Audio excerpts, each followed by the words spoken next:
guys, welcome back again to my channel. This is Christine. We are back again at another reaction video. So a lot of you requested this. It's called Let's Check If You Are Brainwashed About India. So okay, without any further ado, let's jump into this video. Alright, let's go. Many of you have seen people of Indian origin in your country. How do you perceive them? And how do you perceive India? Many of you think of India as a country of poverty, slums, dirt, rapes, and caste system. And many of you got introduced to India through the famous movie Slumdog Millionaire. Oh my god, that's really true.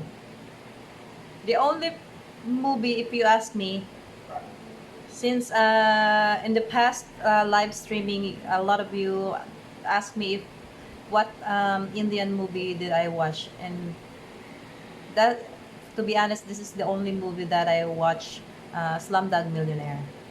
This is definitely true.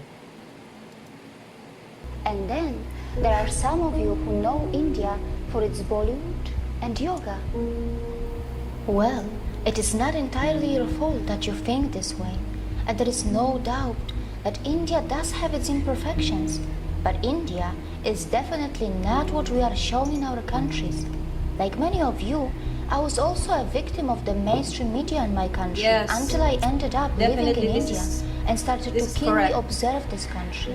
And of course, to understand India and its mechanism, one really needs to have fine-tuned senses. Next time you see Indians in your country, remember that their country is being transformed into something like this. However, you are mostly shown only that. And of course, many of you were never told that for many years India has been one of the fastest growing major economies of the world.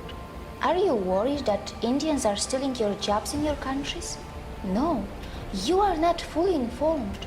It was like kind of also a discrimination because not only India, also Filipinos also migrating to a lot of countries, and a lot of foreigners also, that we are stealing their jobs from them. So yeah, I can relate to this. Perhaps you do not know that Indians are also providing thousands of jobs in your country, and they are doing it in different parts of the world. There are more than 800 Indian companies in the UK, which employ around 110,000 people. In the USA, Indians-owned firms employ more than 600,000 employees.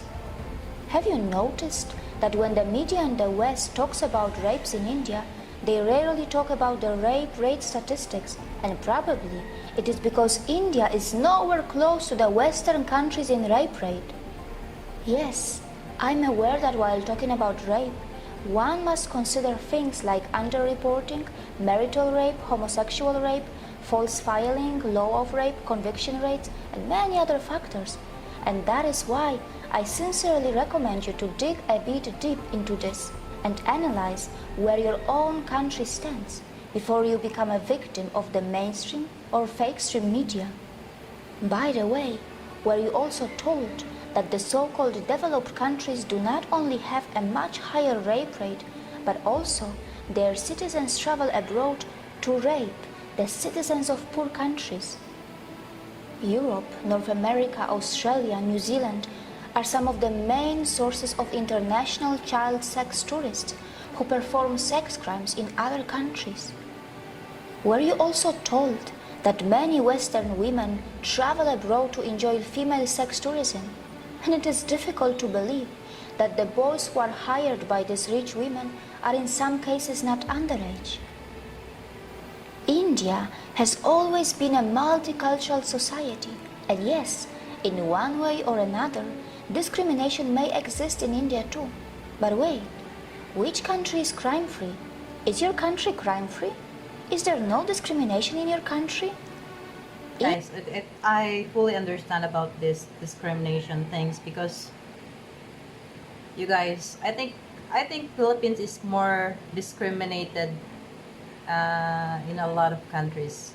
That's my thought. Okay, so we Filipinos too are always discriminate by, You know what I mean? So you're not alone, guys. I can relate to this one.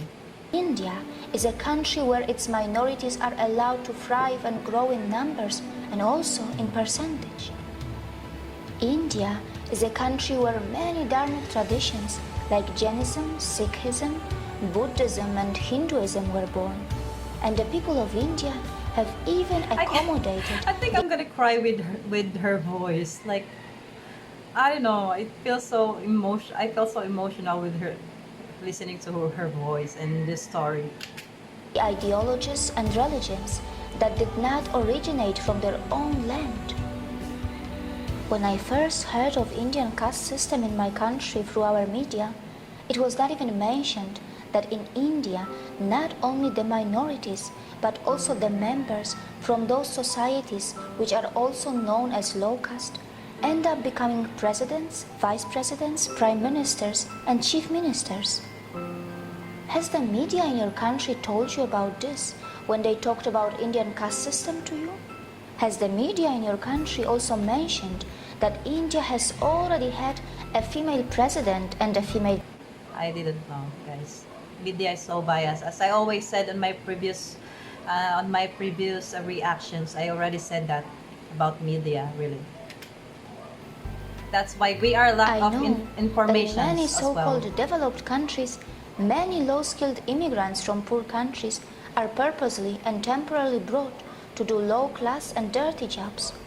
These poor people are kept in substandard conditions, and after the job is finished, they are sent back to their own countries. The developed countries make the most of their strong currencies, and their own citizens shy away from doing small jobs. Well, these developed countries are so smart that they perform oppression on the humans that they import, and then later, very cleverly they dispose them. Can we call it exploitation too? It's like from Indians Philippines. are extremely self-critical and they are genuinely concerned about their problems.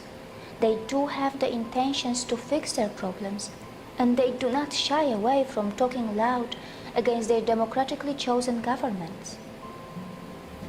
But you must remember that when Indians talk loud about their problems, it does not mean that they want to replace India for anything else. And it must be pointed out that Indian media has not really started ridiculing the Western countries yet, even though many Western countries love to present themselves as some kind of role models. These Western countries continue to forget that they can also easily be ridiculed for their wealth inequality, crimes, intolerance, rapes, poverty, and even hunger.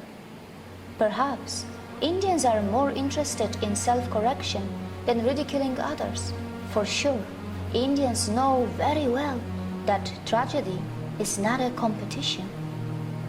Indians are not only providing jobs around the world, they are even feeding many hungry and poor outside India by their philanthropic work through their temples and gurudwaras. Yeah. You said and very important. You said this on the comment section on my previous reaction to about the temples of India.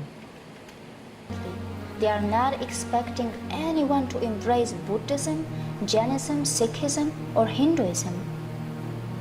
There is no doubt that India does need to improve its modern waste management infrastructure, as many of its streets continue to look dirty, even though an average Indian produces far lesser waste than an average American or European. Also, the per capita emissions from India are so low in comparison to the USA or China, and Indians are nowhere close to the West when it comes to historical emissions. For all these years, you were told about the poor sanitation of India, but you were never told that Indians were also the pioneers in ancient sanitation system long before the Western countries got civilized. But of course, it shouldn't matter today. Even after 70 years of its independence, India is still not open defecation free. The government of India is running some massive scheme to build millions of toilets, and only time will tell if that is going to be enough or not. Not many people know that when it comes to defecation, some citizens in the Western countries have a strange addiction, or rather a disorder, and this is where a potential exchange can take place between India and the West. Flush toilet originated in India. India can bring the latest sanitation system techniques from the West, and the West can benefit from the authentic yoga from India that can help those Western citizens who are suffering from such disorders or addictions. But of course, it can only happen if the Western societies are brave enough to address their embarrassing problems and not just sweep them under the rug, as it is very well known that such kind of disorders and addictions have been reflecting in the Western adult film industry as well. Definitely true. Not many people know that India has nuclear weapons, and it is said that India has the fourth strongest military in the world. But India does not believe in muscle flexing like China or the USA, and neither it believes in expansionism. And yes, India is not a world leader in everything. It's not a world leader in earning money by selling weapons. It stands nowhere when it comes to earning money by selling crude oil. However, its space agency, ISRO, does earn money by sending satellites in space for a very cheap price, fulfilling the satellite dreams of poor countries, and also by helping the advanced countries which want to save. My gosh. Oh, goosebumps. I have goosebumps on that. Oh my gosh. Money. India is not a leader in the porn industry, and neither it is a top destination for sex tourism. Mostly, Indians are just very simple and kind-hearted people, and only some of them know that their land was the richest in the world for thousands of years, and it was gradually pushed into poverty as it was exploited, looted, and colonized by its invaders and colonizers.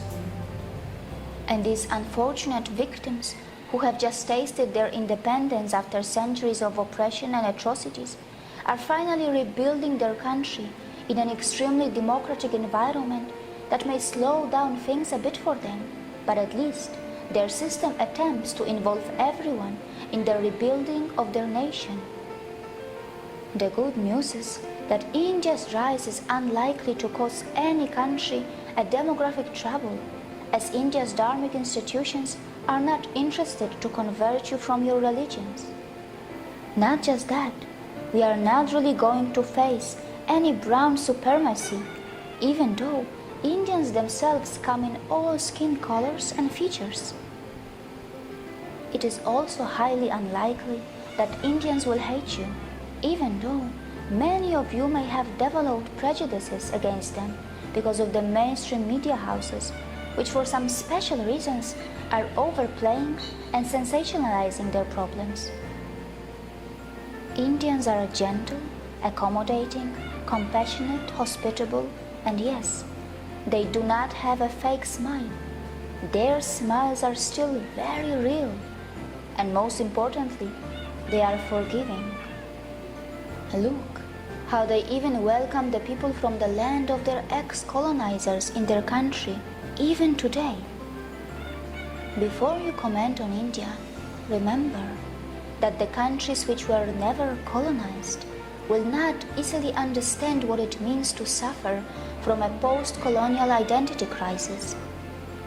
India may have its imperfections, and in this process of rebuilding, it will make its share of mistakes, and it will learn from them.